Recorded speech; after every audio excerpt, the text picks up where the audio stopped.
Welcome. সহজ গণিত পাঠশালায় আপনাদের সকলকে স্বাগত। শুরু করছি দশম শ্রেণীর গণিত, তৃতীয় অধ্যায় বৃত্ত সম্পর্কিত উপপাদ্য। আমরা এর আগের ক্লাসে দশম শ্রেণীর গণিত বইয়ের 59 পেজের এই যে লম্ব দূরত্ব পর্যন্ত আমরা শিখেছি। আজকে আমরা শুরু করব এই 32 নম্বর উপপাদ্য থেকে। তো এই উপপাদ্য প্রমাণ করতে গিয়ে যে বিষয়টি খুবই প্রয়োজন হয় সেটি হলো ত্রিভুজের সর্বসমতার ধারণা। ত্রিভুজের সর্বসমতার ধারণা। তো এই সর্বসমতার সম্পর্কে আমি সংক্ষেপে একটু বলে নিই। তো তোমরা যারা আমার চ্যানেলে নতুন আছো তারা অবশ্যই চ্যানেলটিকে সাবস্ক্রাইব করবে এবং এই ভিডিওগুলিকে শেয়ার করবে। আর ভিডিওতে কোথাও বুঝতে অসুবিধা হলে অবশ্যই কমেন্টে জানাবে।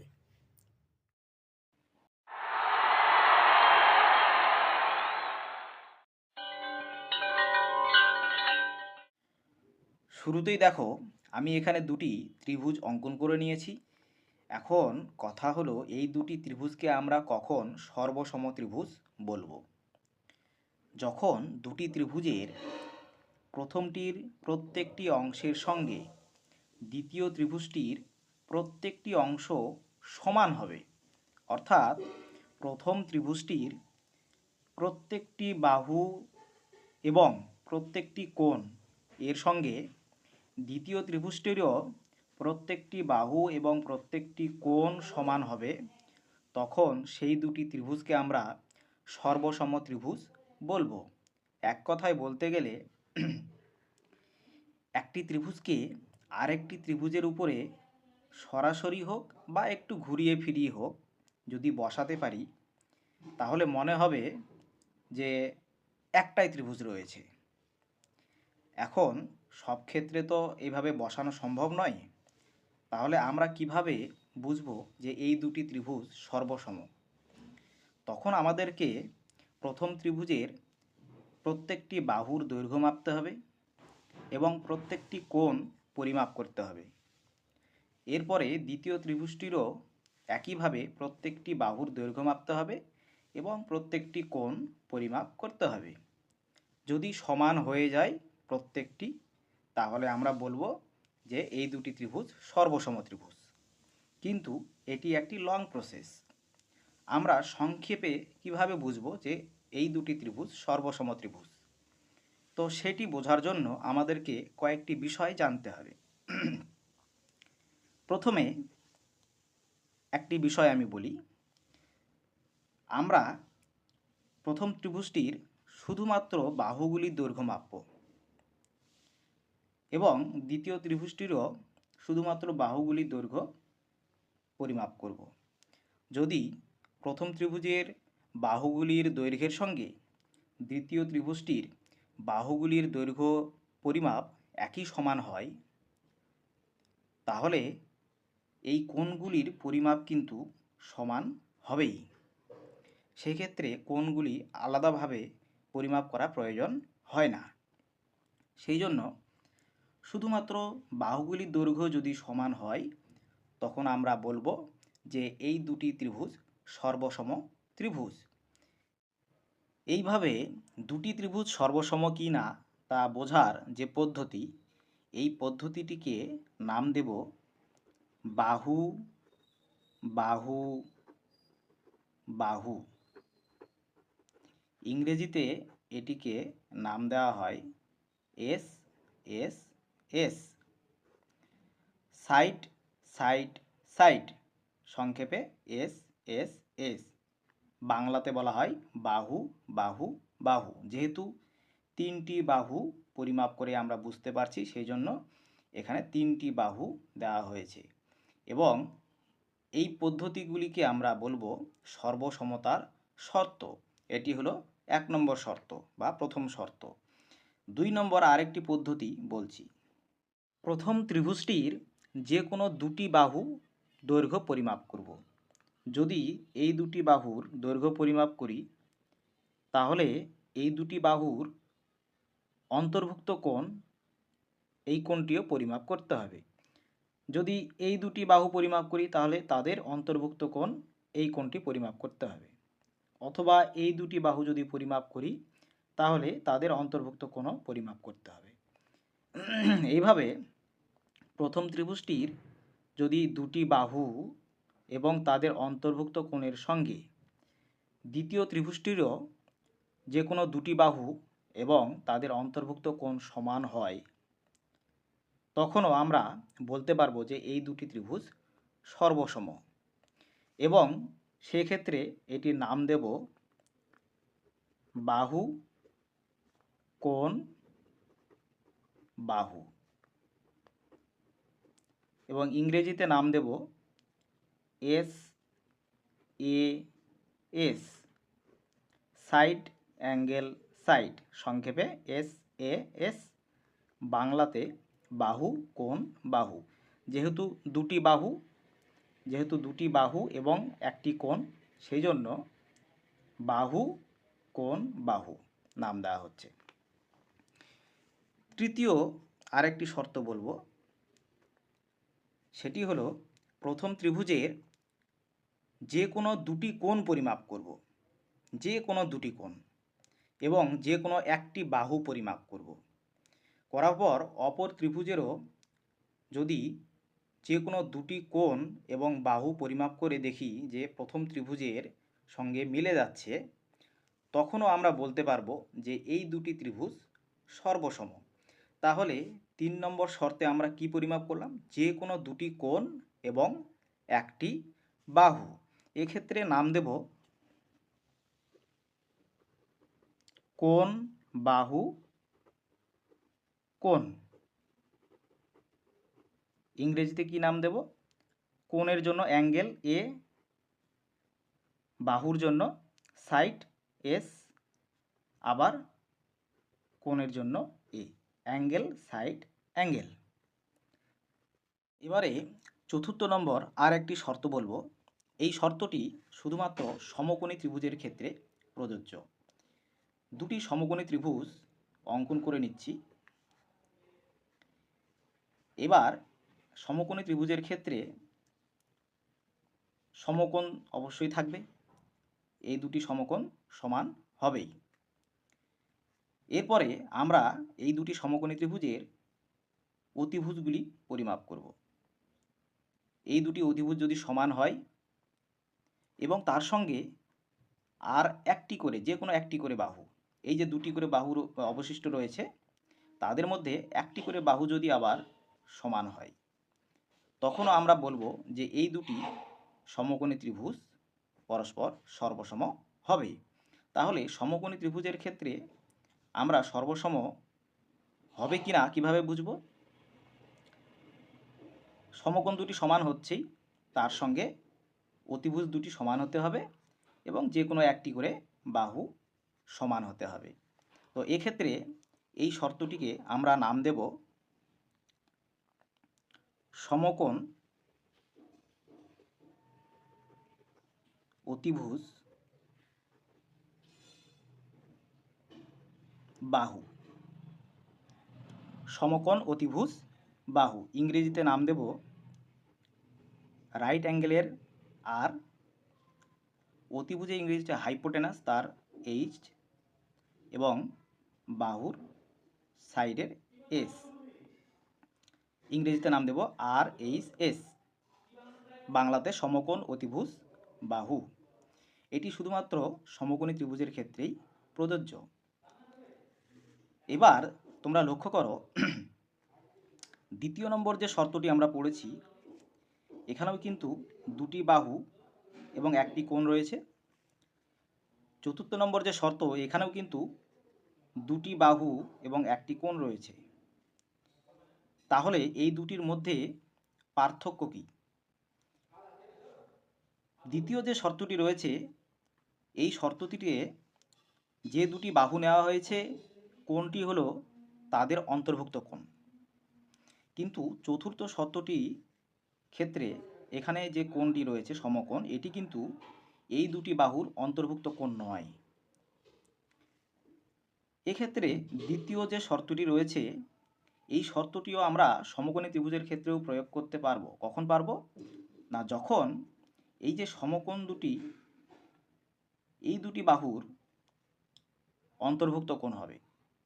যখন দেখব যে দুটি সমকোণী ত্রিভুজের এই দুটি বাহু সমান হচ্ছে এবং এই কোণটি তো সমান আছেই, তখন আমরা এই শর্তটিকে কাজে লাগাবো।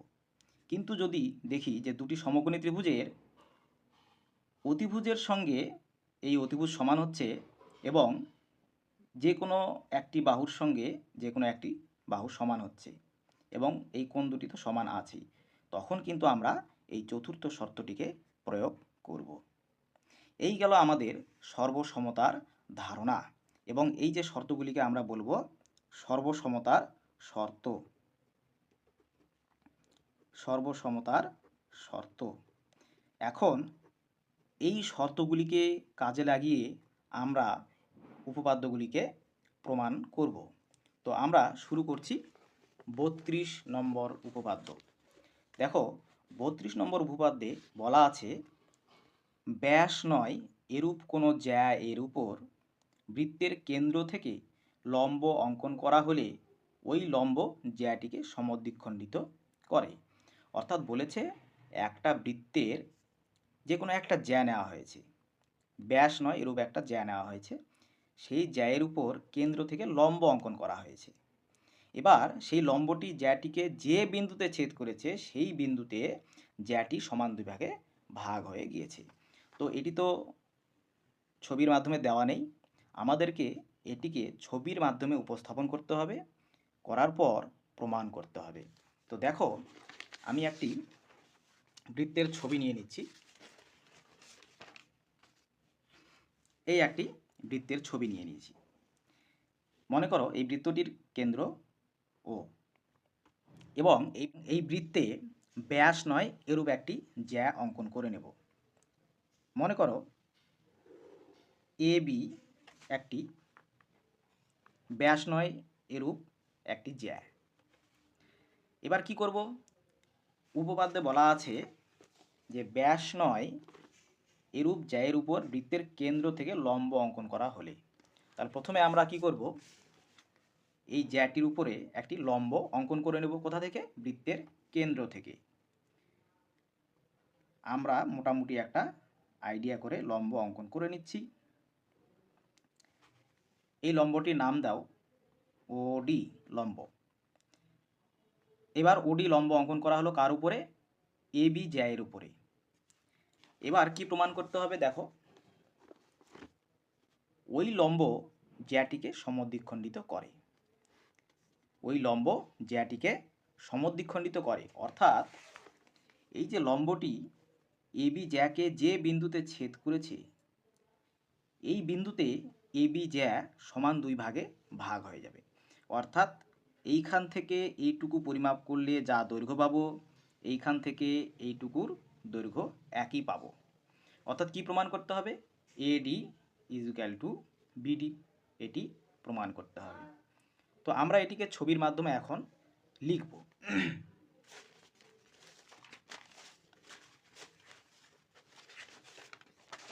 দেখো, তাহলে কি লিখব? যেটি উপপাদ্য দেওয়া আছে সেটিকে আমরা এখানে যেহেতু ছবির মাধ্যমে উপস্থাপন করে নিয়েছি, এবার সেটিকে আমরা এখানে ছবির মাধ্যমেই লিখব। যেটি উপপাদ্য দেওয়া আছে সেটিকে আমরা লিখব প্রদত্ত। কি লিখব? প্রদত্ত, মানে যেটি দেওয়া আছে। কি দেওয়া আছে? এটিকে ছবির মাধ্যমে লিখলে এরকম হবে, ও কেন্দ্রীয়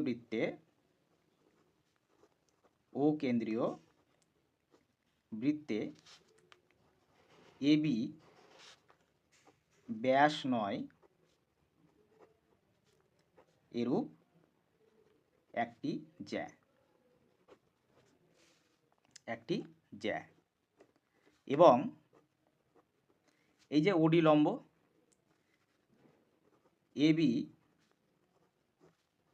জ্যা এর উপর ওডি লম্ব। এবার কি প্রমাণ করতে হবে? যে এ বি জ্যা এই বিন্দুতে সমান দুই ভাগে ভাগ হয়ে গিয়েছে। তাহলে প্রমাণ্য বা প্রমাণ করতে হবে যে এভাবেই লেখা যায়। প্রমাণ্য কি প্রমাণ করব? যে এডি ইজ ইকুয়াল টু বিডি, অর্থাৎ এবি জ্যাকে ওডি লম্ব সমদ্বিখণ্ডিত করবে, সমদ্বিখণ্ডিত করবে। এবার এটি প্রমাণ করতে গেলে আমাদেরকে অঙ্কন করতে হবে। কি কি অঙ্কন করব? দেখো, এই যে এবি জ্যা রয়েছে তার দুই প্রান্তবিন্দু, এই দুই প্রান্তবিন্দুর সঙ্গে এই বৃত্তের কেন্দ্রবিন্দু যুক্ত করব। এ বিন্দু এবং ও বিন্দু যুক্ত করছি, তার সঙ্গে ও বিন্দু এবং বি বিন্দু যুক্ত করছি। তাহলে এটি অঙ্কন করা হলো। সেজন্য লিখতে হবে অঙ্কন।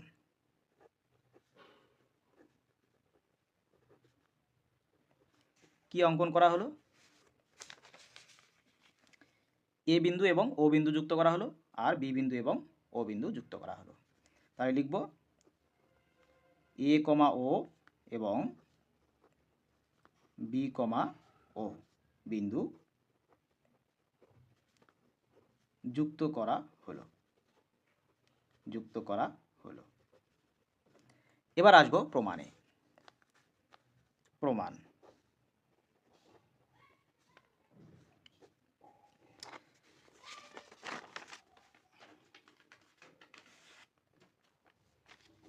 দেখো, প্রমাণের ক্ষেত্রে প্রথমেই দেখো, যেহেতু এবি জ্যায়ের উপরে ওডি লম্ব, সেজন্য এই দুটি কোণ সমকোণ। এবার এই যে দুটি যুক্ত করা হলো বিন্দুগুলি, এই বিন্দুগুলি যুক্ত করার ফলে এখানে দুটি ত্রিভুজ তৈরি হয়েছে। তাহলে এই দুটি ত্রিভুজ কি হবে? সমকোণী ত্রিভুজ হবে, যেহেতু এই দুটি কোণ সমকোণ। তাহলে এই ত্রিভুজ এবং এই ত্রিভুজ সমকোণী ত্রিভুজ হবে। তাহলে এখানে লিখব যেহেতু যেহেতু এবি লম্ব ওডি, অতএব ত্রিভুজ এডিও এবং ত্রিভুজ বিডিও সমকোণী ত্রিভুজ।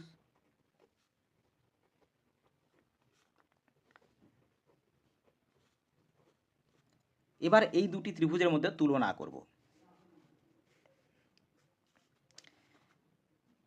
এখন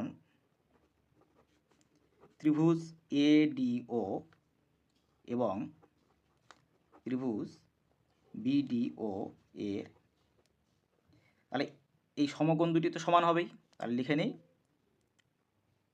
কোণ এডিও, এই সমকোণ ADO, ADO is equal to কোণ কি হবে? এই কোণ বিডিও, বিডিও। তাহলে লিখে দেবো সমকোণ, প্রত্যেকটি সমকোণ। তাহলে আমরা প্রথম একটি করে কোণ সমান পেলাম দুটি ত্রিভুজের। এই ত্রিভুজের এই কোণ, এই ত্রিভুজের এই কোণ সমান পেলাম। এবার দ্বিতীয় দেখো, এই ত্রিভুজের এই বাহুটার সঙ্গে এই ত্রিভুজের এই বাহুটা সমান হবে। কেন? এও এবং বিও এই দুটি রেখাংশই দেখো একই বৃত্তের ব্যাসার্ধ। এও এটিও এই বৃত্তের ব্যাসার্ধ, আবার বিও এটিও এই বৃত্তের ব্যাসার্ধ। তাহলে একই বৃত্তের ব্যাসার্ধের দৈর্ঘ্য তো একই সমান হবে। সেই জন্য লিখব এও সমান বিও, পাশে লিখে দেব একই বৃত্তের ব্যাসার্ধ।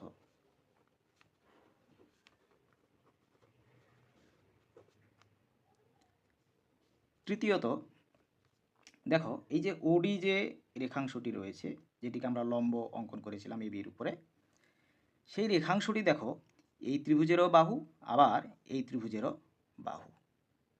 তাহলে আমরা দুটি ত্রিভুজের ক্ষেত্রে আলাদা আলাদাভাবে না বলে আমরা বলবো ওডি এই রেখাংশটি দুটি ত্রিভুজের সাধারণ বাহু। তাই লিখব ওডি সাধারণ বাহু। তাহলে এবার দেখো এই দুটি সমকোণী ত্রিভুজের ক্ষেত্রে আমরা কি কি পেলাম? সমান, সমকোণ দুটি একই সমান রয়েছে, অতিভুজ দুটি সমান রয়েছে, আর একটি করে বাহু সমান রয়েছে। তাহলে সমকোণী ত্রিভুজের ক্ষেত্রে এরকমভাবে যদি সমান পেয়ে যাই, তাহলে এই যে দেখো চতুর্থ যে শর্তটি রয়েছে সমকোণ অতিভুজ বাহু, এই শর্তটি অনুসারে, এই শর্ত অনুযায়ী এই দুটি ত্রিভুজ কী হবে? সর্বসম ত্রিভুজ হবে। এবং সেই শর্তটির নাম কি দেওয়া আছে? RHS। তাহলে আমরা লিখব অতএব ত্রিভুজ, কোন দুটি ত্রিভুজ? ADO এবং BDO। এই যে ADO এই ত্রিভুজ এবং BDO এই দুটি ত্রিভুজ সর্বসম হবে। তাহলে ত্রিভুজ ADO সর্বসম চিহ্নটা এইভাবে সমান চিহ্ন দিয়ে এইভাবে একটি বক্ররেখা অঙ্কন করে দিতে হয়। এটি হলো সর্বসম চিহ্ন। কার সঙ্গে সর্বসম হবে? ত্রিভুজ BDO এর সঙ্গে সর্বসম হবে। তাহলে ত্রিভুজ ADO এবং ত্রিভুজ BDO এই দুটি ত্রিভুজ সর্বসম হয়ে গেল। যদি সর্বসম হয় তাহলে কি হবে? এই ত্রিভুজের প্রত্যেকটি অংশের সঙ্গে এই ত্রিভুজের প্রত্যেকটি অংশ সমান হবে।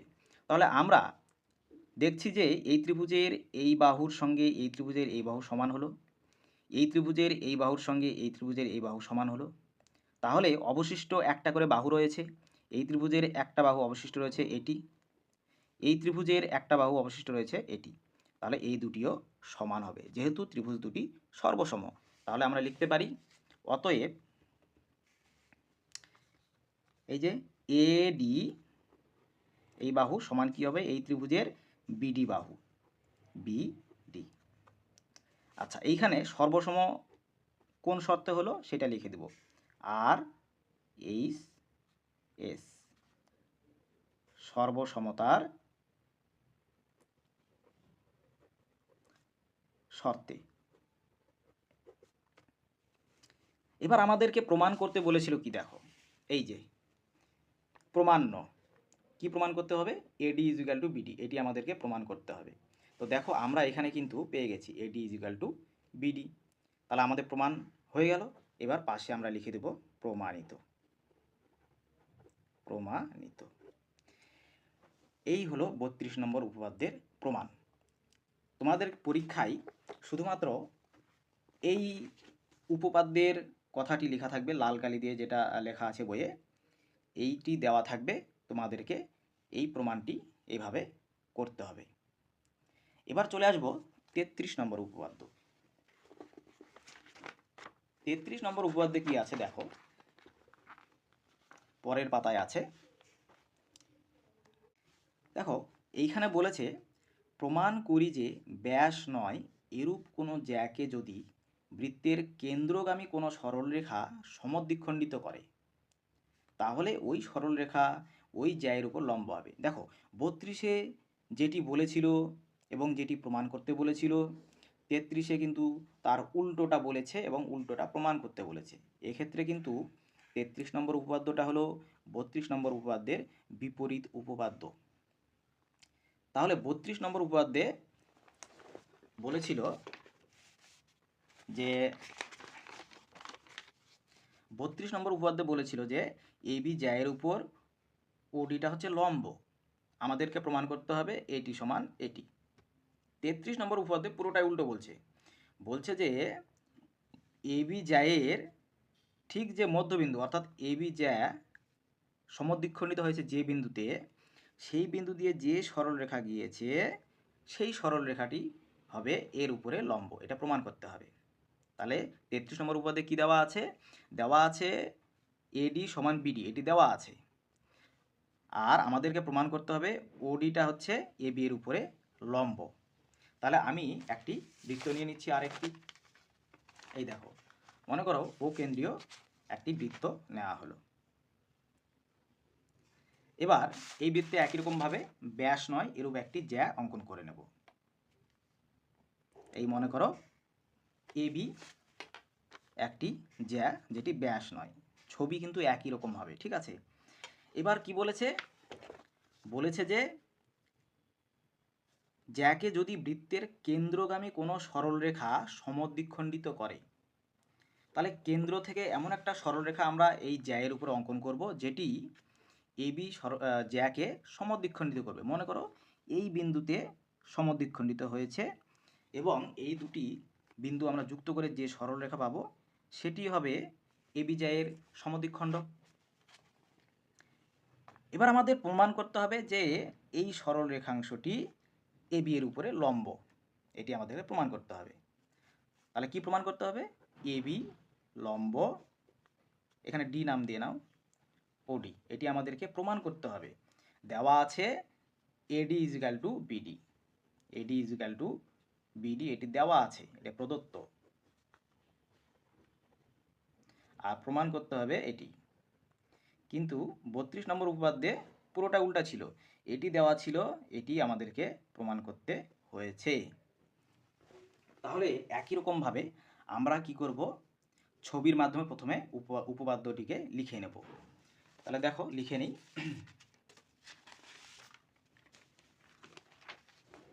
একই রকমভাবে প্রদত্ত,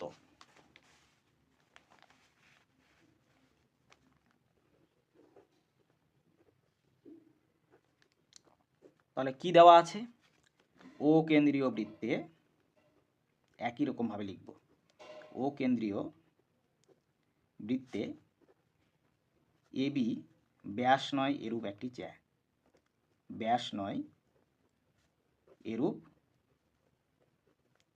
একটি জ্যা। আর কি দেওয়া আছে, দেওয়া আছে যে এই যে ওডি সরল রেখাংশ, এই সরল রেখাংশটি এবি জ্যাকে সমদ্বিখণ্ডিত করেছে, অর্থাৎ এডি ইজিক্যাল টু বিডি, ওটাই লিখব। এবং এবং এডি ইজিক্যাল টু বিডি। এরপরে আমাদের কি করতে হবে, প্রমাণ্য লিখতে হবে। প্রমাণ্য অর্থাৎ যেটি প্রমাণ করতে হবে। কি প্রমাণ করতে হবে, এই যে একটু আগে বললাম এবি এর সঙ্গে ওডি লম্ব, এটি আমাদেরকে প্রমাণ করতে হবে। তাহলে লিখো এবি লম্ব ওডি, অর্থাৎ ওডি হলো এবি জ্যায়ের উপর লম্ব। এবার আমাদেরকে অঙ্কন করতে হবে।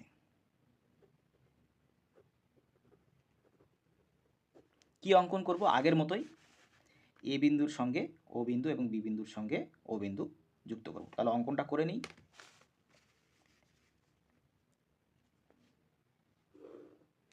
ও এ এবং ও বি যুক্ত করা হলো, সেটি এবার লিখে নেব অঙ্কনে।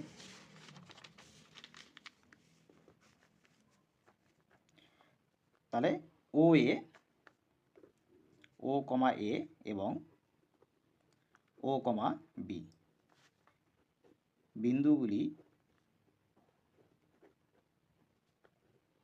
যুক্ত করা হলো, যুক্ত করা হলো। এবার আমরা আসবো প্রমাণ।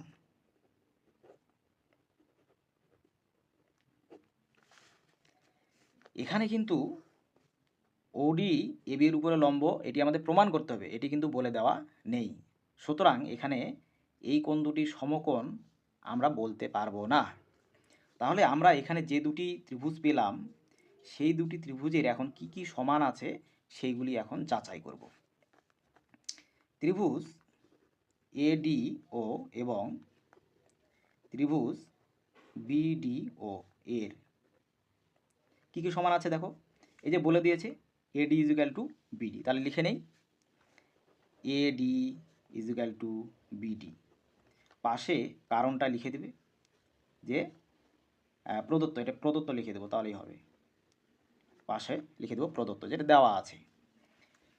এবার 2 নম্বর কি দেওয়া আছে দেখো, একই রকমভাবে এই যে AO আর BO সমান হবে, কারণ এরা দুজনেই একই বৃত্তের ব্যাসার্ধ। তাহলে AO ইজিক্যাল টু BO, একই বৃত্তের ব্যাসার্ধ।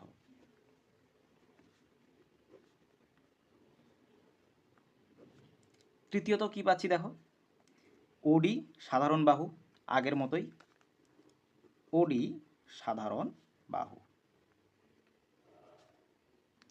তাহলে দেখো এই দুটি ত্রিভুজের মধ্যে আমরা 3টি করে বাহু সমান পেলাম।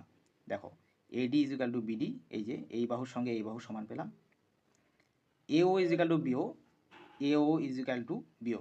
এখানে কিন্তু AO এবং BO এরা কিন্তু অতিভুজ নয়, কারণ এই দুটি ত্রিভুজ যে সমকোণী ত্রিভুজ এটি আমরা কিন্তু জানি না, ঠিক আছে। আমরা এই দুটিকে সাধারণ বাহু হিসেবে ধরে নেব। আর ওডিটা হচ্ছে এই ত্রিভুজেরও বাহু আবার এই ত্রিভুজেরও বাহু, তাহলে 3টি করে বাহু সমান হচ্ছে। তাহলে 3টি করে বাহু যদি সমান হয় সেক্ষেত্রে আমরা সর্বসমতার এই দেখো প্রথম শর্তটিকে প্রয়োগ করব। 3টি করে বাহু সমান হলে বাহু বাহু বাহু বা এস এস এস, এই শর্তে এই দুটি ত্রিভুজ সর্বসম ত্রিভুজ হবে। তাহলে লিখব অতএব ত্রিভুজ ADO সর্বসম ত্রিভুজ BDO। তাহলে পাশে লিখে দেব SSS, সর্বসমতার শর্তে। তাহলে এই দুটি ত্রিভুজ সর্বসম হলে এই দুটি ত্রিভুজের প্রত্যেকটি অংশ সমান হবে। তাহলে আমরা বলতে পারি যে এই ত্রিভুজের এই কোণের সঙ্গে এই ত্রিভুজের এই কোণ সমান হবে। তাহলে লিখে নেই, অতএব কোণ ADO ইজিক্যাল টু কোণ BDO। এখন তোমরা লক্ষ্য করো এই পুরো কোণের মান কত। এটি একটি সরল কোণ, পুরো কোণটি সরল কোণের মান কত, 180 ডিগ্রি। এবার এই পুরো কোণটি সমান 2 ভাগে ভাগ হয়েছে এই সরল রেখাংশ দ্বারা। তাহলে সমান যদি 2 ভাগে ভাগ হয় তাহলে 2 দিয়ে ভাগ করে দিই, কত হচ্ছে, 90 ডিগ্রি হবে। তো তাহলে প্রত্যেকটি কোণের মান কত হচ্ছে, 90 ডিগ্রি করে।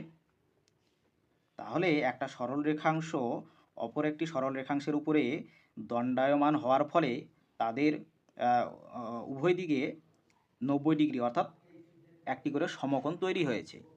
তাহলে এভাবে যখন সমকোণ তৈরি হবে তখন আমরা কি বলবো, যে এই OD সরল রেখাংশ AB এর উপরে লম্ব। তাহলে সেই কথাটি এখানে লিখব।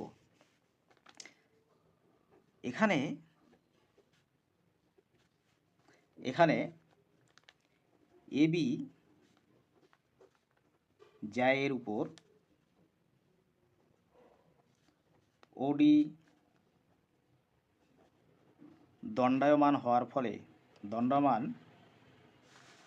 দেখা যাচ্ছে না, দেখো দণ্ডায়মান হওয়ার ফলে দুটি সমান কোণ তৈরি হয়েছে।